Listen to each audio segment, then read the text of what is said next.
Well, ladies and gentlemen, my name is Greg Michalowski from ForexLive.com. This is a technical analysis preview for the week of September 29, 2014. I'm going to title this Dollar versus Yen, the climb to sunrise peak, i.e. 110 stalls. What do I mean by that? What do I mean by sunrise peak? Well, in the town that I live in, there's a mountain called Sunrise Mountain. And at the top of the mountain is Sunrise Peak. And I do some hiking when the weather's nice, and also when I have a challenge or I want to get into shape, which I've been doing. So I've been doing more and more hiking, and this mountain, Sunrise Mountain, has a let me describe it for you. At the beginning, there's just a steady climb, and then you get to sort of to a plateau area, and you move a little bit slower to the upside, and finally you get to the final leg, the 0.2 miles that take you up this narrow, steep trail to Sunrise Peak. And it's not recommended for bikes, it's not recommended for horses, but we people can do it, and but it's often the hardest leg of the journey. It's near the end.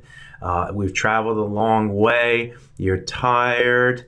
You need to get that last push to get it up to the peak. And if you get up to the peak, you have a beautiful view of the valley, and with all the desert cactus that you don't want to fall into, of course, and maybe you want to keep your horses away from those as well. But it's a beautiful view, and it's well worth the effort. Plus, you feel better after it, and the hike back down to the valley is a lot easier. I can tell you that. So the dollar yen reminds me of my hikes up to Sunrise Peak.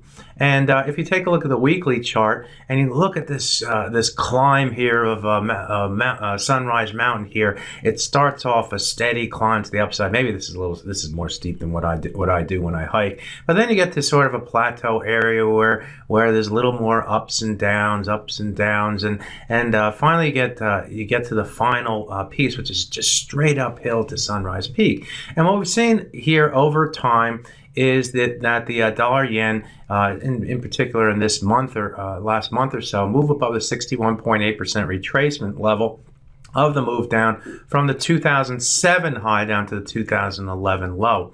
We got above that, and then we came up and we stalled a little bit here right against the topside trend line. Let me zoom in here just to show you that, how the market came right up to that line right there and found a little stall. And then in trading, not last week, but the week before, the market was able to push above that trend line and start the last move up to Sunrise Peak. And in last week's trading, we had a more narrow trading week, certainly compared to the previous 2 weeks here.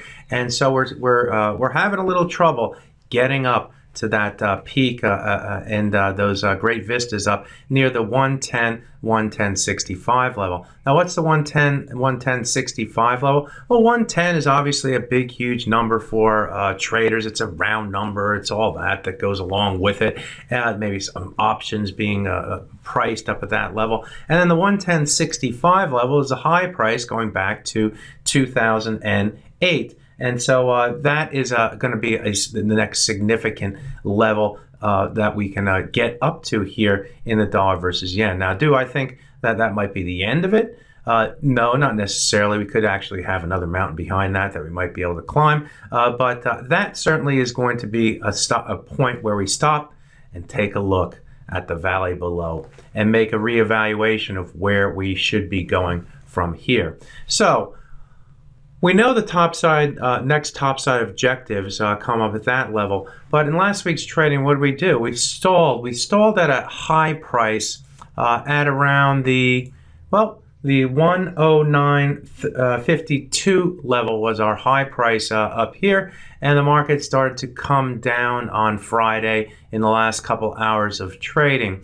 And I'm going to focus a little bit here on the hourly chart because this is what we're going to base our trading decisions on in this week's trading. And if we take a look at what has happened over the last, let's count the days, 1, 2, 3, 4, 5, 6, 7 trading days, we haven't exactly been trending, right? We're at that plateau where we've been moving up and down, up and down, up and down. But there's some patterns here that non-trending markets tend to develop.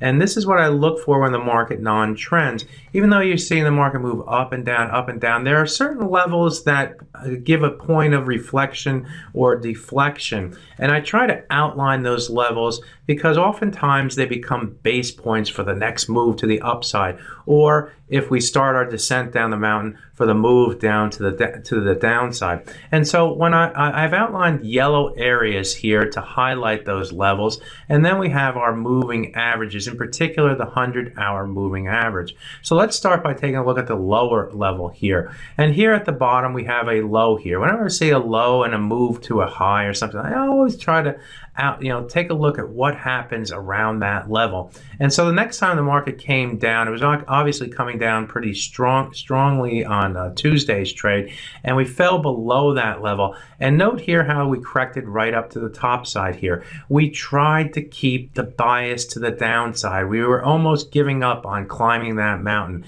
but then we got our second wind, then we got encouragement, and we started to move back up, and we based it right here, and we moved to the upside from there.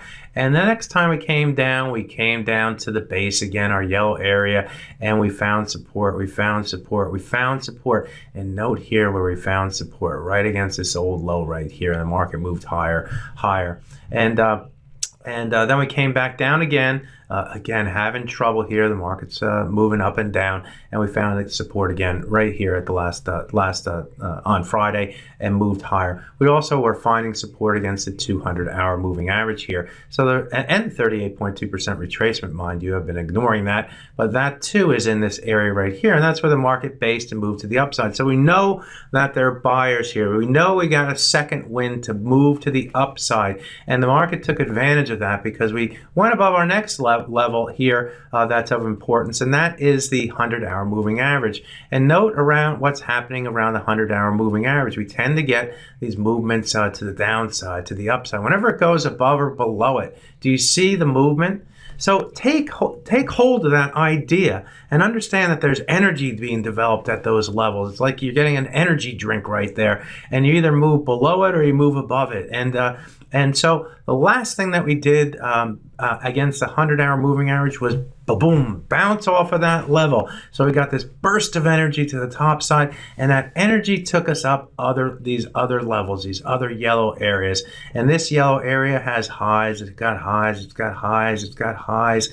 We kind of consolidated right here, up and down, came down to it, fell below it, came up to it here, and finally broke through it. And what do? We held it right here, this top side area right here, which corresponds with these highs right here, and moved to the upside. Now we went through the other highs right here. You can see where they developed, and then we moved up and we took out the high, and we're on our way to sunset peak or sunrise peak, and we can't get to the 110 area. We stall at the 52 level, back below this level.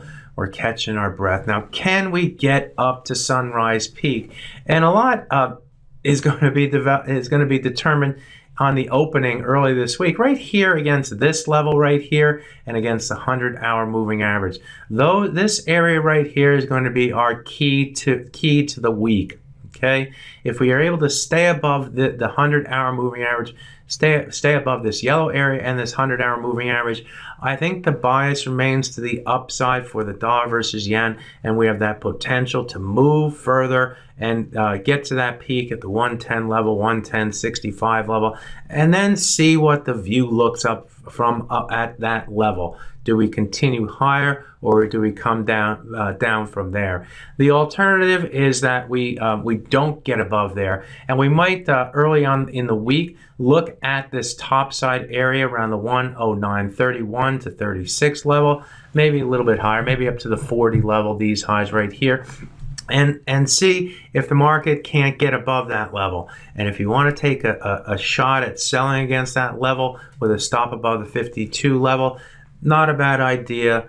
Maybe we don't get to the peak. Maybe we get close to it and turn back because it's getting dark out, right? So in which case, what are we going to look for? We're going to look for a break of this yellow area eventually, and a break of the 100-hour moving average. And then we're going to have the other 200-hour moving average to contend with. Remember, on Friday's trade, we came as close to that 200-hour moving average that we have going all the way back, believe it or not, to these days right here. August 29th, 2014. We're about a month from that date right now. In fact, we are a month away from that date. It's been 1 month since we've been below the 200-hour moving average.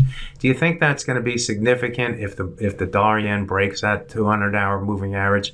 I think so. So pay attention to that level as well on the downside. So we've outlined the levels for this week in the dollar versus yen. I hope you like my little story. Hope you got a little view of my hiking that I do. But remember that the last leg's always the toughest. But if we get up there, you get a nice little view of the valley, and then maybe we start to come down for the dollar versus yen. We will see. My name is Greg Michalowski from ForexLive.com. If you like this video and want to see more of it, please click on the subscribe button here on our YouTube channel. Also, for your Forex news and commentary daily, visit us at ForexLive.com and make sure that you retweet it or tweet it out that you like our site. Thank you very much. Good fortune with your trading. Bye-bye now.